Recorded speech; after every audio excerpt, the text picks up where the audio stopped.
تبارک و تعالی کی محکم کتاب الحکیم بسم اللہ الرحمن الرحیم وَلَقَدْ كَرَّمْنَا بَنِي آدَمَ وَحَمَلْنَاهُمْ فِي الْبَرِّ وَالْبَحْرِ وَرَزَقْنَاهُم مِّنَ الطَّيِّبَاتِ وَفَضَّلْنَاهُمْ عَلَىٰ كَثِيرٍ مِّمَّنْ خَلَقْنَا تَفْضِيلًا۔ اس آیت کے متعلق تفصیلاً جو اس میں چاہے ادبی اعتبار سے جتنے بھی نکات پائے جاتے تھے وہ آپ کے سامنے بیان کیے گئے۔ المختصر یہ جو قرآن مجید کی اس آیت میں خداوند عالم نے دو چیزیں، ایک تو یہ کہ انسان کی فضیلت، اس کی عظمت، اس کا شرف تمام مخلوقات، تمام عالم سے زیادہ قرار دی، تو اس کی عظمت تمام مخلوقات عالم سے زیادہ ہے۔ دوسرے جیسے تو اس کے ادبی نکات سے استفادہ کیا کہ کرامت و شرافت تمام بنی آدم میں خداوند عالم نے یکساں رکھی، برابر رکھی۔ اب یہ انسان کا کام ہے کہ وہ اپنی اس دی ہوئی نعمت کے اوپر شکر ادا کر کے اس کو باقی رکھتا ہے یا کفرانی نعمت کر کے ان صلاحیتوں کو ختم کر دیتا ہے۔ آج آپ کے سامنے دو تین باتیں ایک جملہ کہوں گا اور اس کے بعد جلدی ختم کر دوں گا۔ یہ کہہ سکتا ہے لیکن شاید سب بیان نہیں۔ سب سے پہلے جملہ لکھا کہ کرام و شرافت، عظمت و عزت و سربلندی کی علامت خداوند عالم نے انسان کا خلیفۃ اللہ ہونا یا خلیفۃ اللہ ہونے کا استحقاق پیدا کرنا، کہ خود خداوند عالم نے اس کے اندر یہ صلاحیت پیدا کی ہے کہ وہ اپنے عمل، اپنے کردار، اپنے کریکٹر، اپنے وقار سے انسان میں تمام کی تمام چیزیں اپنے اندر باقی رکھ سکتا ہے اور اس منزل تک پہنچ سکتا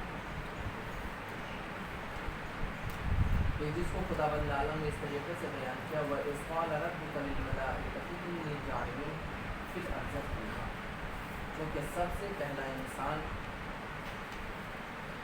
جو اس کائنات میں زمین پر آیا وہ جناب آدم علیہ السلام کی شکل میں، لہٰذا انسانیت یا انسان کس کو کہا جاتا ہے، اس کے اندر کون کون سے صفات اور کمالات ہونے چاہیے، تو ہم کو ان صفات و کمالات کو پہچاننے کے لیے کہ انسان کے اندر کون کون سے صفات اور کمال ہونا چاہیے، سب سے پہلے ہم کو جناب آدم کی زندگی کو قرآن مجید اور احادیث معصومین کے ذہن میں دیکھنا ہوگا کہ آدم کے اندر کون کون سی صفات پائی جاتی ہیں۔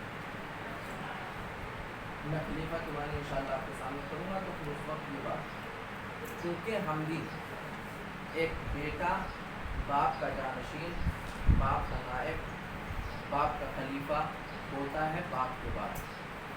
اب وہ کب، کہاں، کس کو کس وقت کہا جائے گا یہ آپ دیکھیں گے انشاءاللہ۔ تو اس بات کو تو زیادہ وقت آپ کر لوں، خلافت ایک لغت میں ہے اور ایک اصطلاحی معنی۔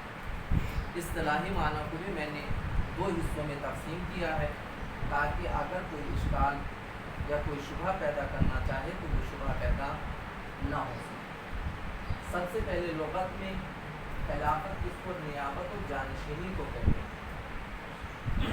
جو میں نے وہیں پر خلافت کی تھی، یہاں پر جانشینی، یعنی اس کا مترادف لفظ آنا چاہیے۔ نیابت و جانشینی یعنی کسی چیز میں انسان مالک حقیقی، ایک میں مالک ہوں، یہ میرا ہے، مرنے کے بعد یہ چیز جو بھی میری چیز ہے، جو بھی باپ کی چیز ہے یا جو بھی بیٹے کی چیز ہے، اس کا وارث بیٹا بنے گا، یا اگر بیٹا دنیا سے گیا ہے تو اس کا وارث باپ بنے گا، نائب۔ تو جب بیٹا دنیا سے جاتا ہے تو وہ نیابت و جانشینی کہ جو انسان اختیار کرتا ہے اس کو کہا جاتا ہے کہ کسی چیز میں انسان مالک حقیقی کی جانب سے کہ حقیقی مالک میں ہوں.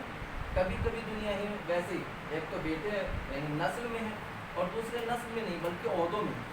عہدوں میں مالک حقیقی موجود ہوتا ہے, اس کا حقیقی وارث موجود ہوتا ہے, لیکن کسی ایک کو جانشین کے طور پر رکھا جاتا ہے. جیسے حکومت وغیرہ میں خصوصاً بادشاہی وغیرہ میں تمام کی تمام چیزیں ہوتی تھیں کہ بادشاہ موجود ہے, حاکم موجود ہے, لیکن اسی کے ساتھ ساتھ اس کا ایک جانشین بھی معین کیا جاتا ہے کہ اگر خدا نخواستہ بالفرض اچانک اس حاکم کو کہ جو اس وقت برسر اقتدار ہے کچھ ہو جائے تو اس کے فوراً بعد اس کی جگہ پر یہ آتا ہے. تو جس وقت یہ آتا ہے تو اس کے مقام پر آتا ہے, جس مقام پر جس چیز میں اس کو جانشینی مل رہی ہے, خلافت مل رہی ہے, انہی چیزوں میں وہ جانشین بنتا ہے, خلیفہ بنتا ہے, نائب بنتا ہے. تو کہنے کسی چیز میں انسان مالک حقیقی کی جانب سے اشیاء پر تصرف کرنے کا حق حاصل کرتا ہے. حکومت حق حکومت میں ملا تو حکومت کرنے کا حق کہ وہ کس طریقے سے حکومت کرے گا, ملک کے ساتھ خیانت تو نہیں کرے گا, جہاں پر وہ حکومت کر رہا ہے ان مفاہیم و مقاصد کے ساتھ خیانت تو نہیں کرے گا. اگر خیانت کرتا ہے کچھ جانشین بھی تو پھر اس کو ہٹائے جانے کا حق ہے. وہ کون ہٹائیں گے کہ جن کے اوپر وہ حکومت کر رہا ہے, جو اہداف اور مقاصد قرار دیے گئے ہیں, اور اس کی مرضی یعنی جو مالک حقیقی ہے اس کی مرضی اور اس کے رضا کے بغیر ان میں تصرف نہ کرے. جانشین بنا دیا گیا مجھ کو, میں جانشین ہوں. جو کام ایک حاکم کر سکتا ہے وہ کام جانشین بھی کر سکتا ہے, لیکن اسی دائرے میں رہے گا کہ جس دائرے میں وہ کرتا ہے اس کی رضا کے خلاف یہ کام نہ ہونے پائے, اس کی مرضی کے خلاف یہ کام نہ ہونے پائے. اور اگر جانشین اور نائب حق استعمال بھی کرتا ہے, بیجا تصرف بھی کرتا ہے, تو پھر اسلام کی نظروں میں وہ حرام ہے, اس کو جانشین, خلیفہ اور نائب نہیں کہا جائے گا. میں اس کی اور وضاحت کرنا چاہتا تھا, لیکن دوسرے کیا ہے, خلافت ایک منصب الہیہ ہے. کیسا منصب؟ خدا بند عالم کی جانب سے دیا ہوا ایک منصب ہے. کون سا منصب؟ منصب ہدایت. کس کی ہدایت؟ انسانوں کی ہدایت کے. لہذا آج جب بزرگ علماء کے بعد جملے پڑھیں گے تو اس میں آپ کو نظر آئے گا کہ خدا بند عالم نے زمین پر انسان کو بھیجنے سے پہلے ہادی کو معین کیا, ہدایت کرنے والے کو بھیجا. کیوں؟ تاکہ کوئی بھی انسان اس کے ہدایت سے, اس کی رہنمائی سے, اس کے احکام سے دور نہ رہنے پائے. یہ نہ کہے کہ میری ہدایت کا کوئی انتظام نہیں تھا. تو اس طرح میں خلافت اس کو کہتے ہیں ایک منصب ہے کہ جو خدا بند عالم عطا کرتا ہے, کہ جو ہدایت. اب یہ ہدایت, منصب ہدایت دو طریقے کا ہو سکتا ہے. ایک منصب ہدایت منصوص من اللہ یا منصوم من اللہ, کہ جو آپ اکثر کلام کی بحث میں آپ اس کو پڑھیں گے کہ خدا بند عالم نے خود نام لے کر مشخص کیا ہے کہ یہ میرا نائب. اپنے اس دین کی تبلیغ, لوگوں کی ہدایت کے لیے میں اس کو معین اور مشخص کر رہا ہوں. تو کبھی کبھی منصوص من اللہ ہوتا ہے. اب یہ منصوص من اللہ خود خدا بند عالم اعلان کرے, یا جس کو اس نے منصوص کیا ہے جو پہلے سے ہادی تھا, رہبر تھا, وہ اس کی جانب سے اعلان کرے. جب میں اس کے ادبی نکات آپ کے سامنے بیان کروں تب یہ چیز آپ کے سامنے. تو ایک ہے منصوص من اللہ, جیسے خود جناب آدم کہ خدا بند عالم نے جناب آدم کو خود معین کیا. دوسرے کہ منصوب من اللہ تو نہیں ہے, لیکن اس نے وہ منصب ہدایت کی صلاحیت و استعداد رکھتا ہے.